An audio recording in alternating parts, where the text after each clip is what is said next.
আসসালামু আলাইকুম। আজকেও একটি নতুন ভিডিও নিয়ে চলে আসলাম। আশা করি সবাই ভালো আছেন। আলহামদুলিল্লাহ ভালো আছি। আসলে দেশে যেরকম একটা সিচুয়েশন চলতেছে, ওই সিচুয়েশনে সবাই মোটামুটি ওটা নিয়ে হচ্ছে খারাপ থাকাটাই স্বাভাবিক। কারণ হচ্ছে দেশের এই সিচুয়েশনে আসলে মন মানসিকতা ওরকম নাই। তারপরও আসলে জীবন তো চলবেই, এটা তো নিয়মই। তো আজকে সকালবেলা হচ্ছে ঠান্ডা ভাত ছিল, সেগুলো হচ্ছে আমি ভাত ভাজি করে নিছিলাম। তো এখানে হচ্ছে আমি একটু সসও দিছি, সস দিয়ে খেতে মাঝে মধ্যে ভালোই লাগে। তো আজকে ইমু বাহিরে গেছে, আনাস বাবু এখানে খুব বিরক্ত করতেছিল। তো আমি এখানে বাসা গুছায় নিছি খাওয়া দাওয়া শেষে। তো আনাস বিরক্ত করতেছে, ও হচ্ছে ছাদে যাবে, ও ওই জন্য বারবার দরজার কাছে যায় হচ্ছে কান্নাকাটি করতেছে। তো আমি এখানে বাসা টাসা সব গুছায় নিছি, আর হচ্ছে বারান্দার কাপড় চোপড় সব গুছায় নিচ্ছি, আর ও এখানে মন খারাপ করে দাঁড়ায় আছে। তা এখন হচ্ছে আমি রান্না করব হচ্ছে উস্তা আলু ভাজি আর ধুন্দুল দিয়ে হচ্ছে পাঙ্গাস মাছ। আসলে পাঙ্গাস মাছ ছাড়া আর কিছু কিনা হয় নাই, কারণ হচ্ছে ইমুর স্যালাইড এই মাসে হচ্ছে একদমই লেন্দি করতেছে। তাই হচ্ছে আমরা খুবই যা দিয়ে শর্টকাট চালানো যায় ওরকমভাবেই চলতেছি। তো যাই হোক, আসলে সবসময় তোর পরিস্থিতি একরকম হয় না। তো দেশের এই সিচুয়েশনের কারণেই হচ্ছে স্যালারি দিতে অনেক দেরি করতেছে। তো এখানে হচ্ছে উস্তা ভাজিটা হয়ে গেছে দেখে এখন আমি মাছগুলোও ভেজে নিতেছিলাম। আর মাছ ভাজতে গেলে এরকম আমার তেল ছিটা আসেই, এটা যেন প্রতিদিনের একটা নিয়ম। তো আমি এখানে হচ্ছে জিরা আর পেঁয়াজ ভালো করে মশলা কষায় হচ্ছে দুন্দুলগুলো দিয়ে দিব।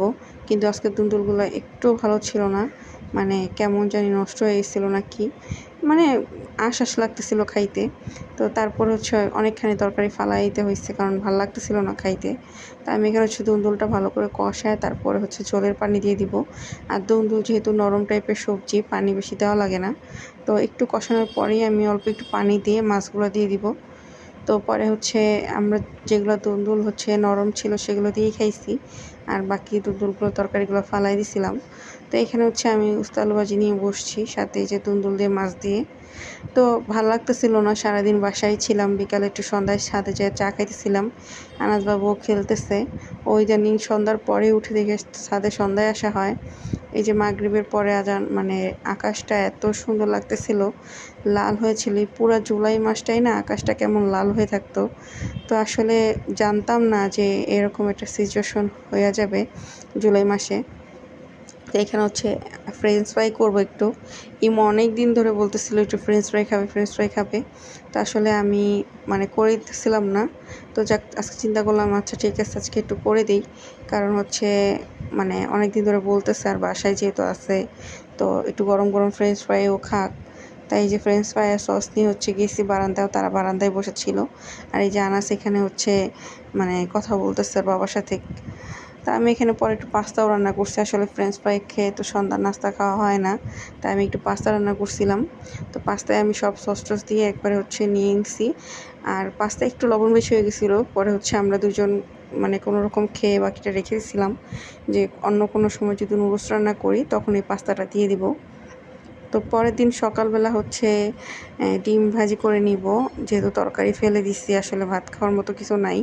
তো আমি এখানে 2টা ডিম ভাঙিয়ে নিচ্ছি। আর আমি ইদানিং সকালে রুটি করি না, আমার আলসামি লাগে রুটি করতে। আগে রুটি খাইতাম, এখন ভাতই বেশি করে রান্না করে রাখি রাতে, সেগুলোই সকালে খাই।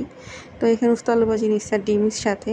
তো আজকে হচ্ছে বাজার নাই, আর সকালে কেমন বৃষ্টি হইতেছে, তাই ইমু বলতেছে যে আচ্ছা একটু ফ্রিজ থেকে মাংস বের করে খিচুড়ি রান্না করো, এটা দিয়ে হচ্ছে আজকে দুপুরে চালায় দাও, পরে রাতে বাজার করব। তো এখানে হচ্ছে আমি পেঁয়াজ দিয়ে দিছি, আর হচ্ছে অল্প একটু মাংস ছিল, সেটা দিয়ে শুধু আজকের দুপুরের জন্য রান্না করব।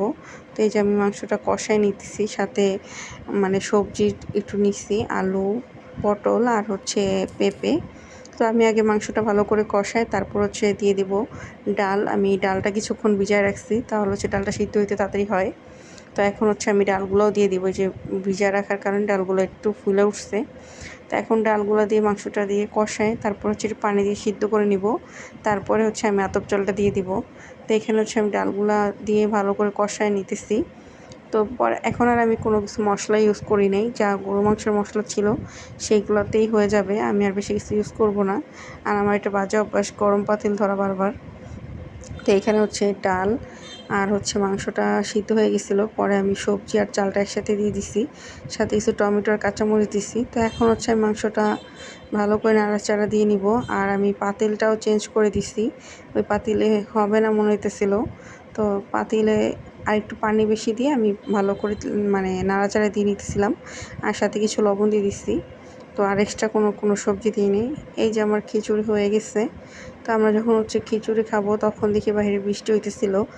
প্রতিদিনই না আমি একটা চিন্তা করি যে বৃষ্টিতে ভিজবো, কিন্তু আসলে আমার লাক খারাপ, মানে এমন সময় বৃষ্টি হয় আনাজ জেগে থাকে, নয়তো আমার গোসল টোসল শেষ তারপর বৃষ্টি হয়।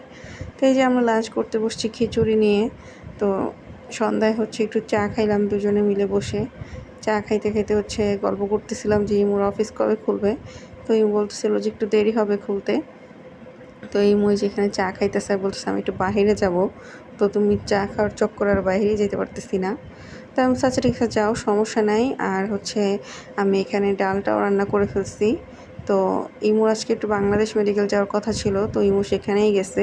আর এখানে হচ্ছে আমি মানে ডালটা বাগার দিয়ে তারপর হচ্ছে রাতের জন্য আর বেশি কিছু করব না, কয়েকটা ডিম সিদ্ধ দিব আর হচ্ছে একটু আলু ভর্তা করব। তো এখানে ডালটা বাগার দিয়ে দিচ্ছি, আর এই যে ডালটাও আমার হয়ে গেছে। আমি এখন লবণ টবণ সব চেক করে ডালটা নামাই নিব। আর ধনিয়া পাতা নাই তাই দিই নেই। তো আমি এখানে আলু ভর্তার জন্য আলু আর ডিম বেশি করে বসাই দিছি। তো আজকের মতো এই পর্যন্ত, সবাই ভালো থাকবেন। আল্লাহ হাফেজ।